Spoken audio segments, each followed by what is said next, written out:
Train छूटती है छूट जाए, गाड़ी छूटती है छूट जाए, कुछ भी हो जाए, लेकिन नमाज मत छोड़िए। मैं प्रैक्टिकल बात कर रहा हूं। 1 महीना इस पर कायम रहिए, फिर 1 महीने के बाद नमाज खुद ही आपको नहीं छोड़ेगी। आप करके तो देखो यार, करके तो देखो मेरे प्यारे, फिर देखो क्या लुत्फ आता है। आज तुम्हें साया भी डरा रहा है ना, साये से भी डर लग रहा है ना, नमाज को अपने सीनों से लगा दो। खुदा की कसम, जुल्म तशद्दुद की कैसी हुई आंधियां भी चलेंगी ना, उससे भी खौफ नहीं आएगा तुम्हें। जो बंदा 5 वक्त अपने रब की बारगाह में हाजिर रहता हो। अरे भाई, एक आदमी है जो मिनिस्टर की ऑफिस में काम करता है, और दूसरा आदमी जो ऑफिस में काम नहीं करता लेकिन 3 बार प्राइम मिनिस्टर के पास जाता है, तो देखिए कैसे सीने चौड़े करके चलता है वो। इसका आना जाना पीएम के ऑफिस में है। देखिए उससे लोग मिलते, अरे साहब ये पीएम क्या है, इससे पीएम से ताल्लुकात है, पीएम क्या आ जाता है, हमारे प्रेसिडेंट से इसके ताल्लुक। देखिए कितना बेखौफ घूमता है उस मुल्क में। और तुम, अल्लाह ने कितना फजल फरमाया कि 5 वक्त तुम्हें ये सादत नसीब करता है।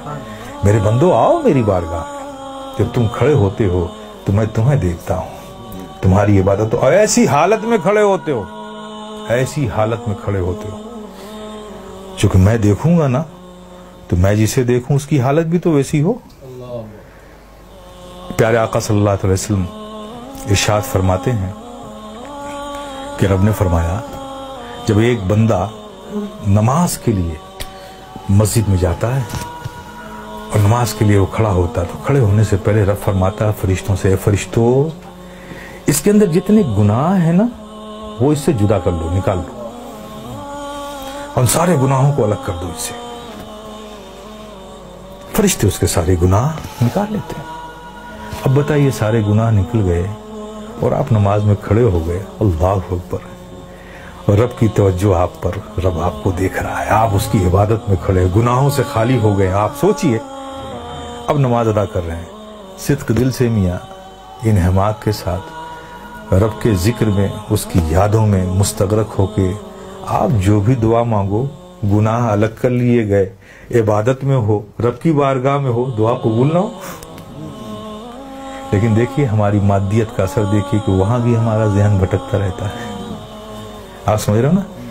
फिर उसके बाद क्या होता है, जब वो बंदा नमाज से फारिग होता है, कितनी बड़ी नेमत है आप सोचो।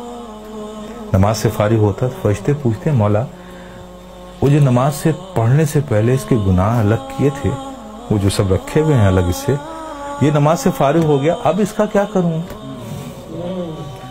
अब इसका क्या करूं। तो रब फरमाता है, जब तुमने अलग कर लिया है तो अलग ही रहने दो। आए है, कितनी बड़ी नेमत से हम महरूम हो रहे हैं, खुदा की कसम है। इसलिए मेरे अजीज, मेरे प्यारे, ये बहुत बड़ी नेमत है।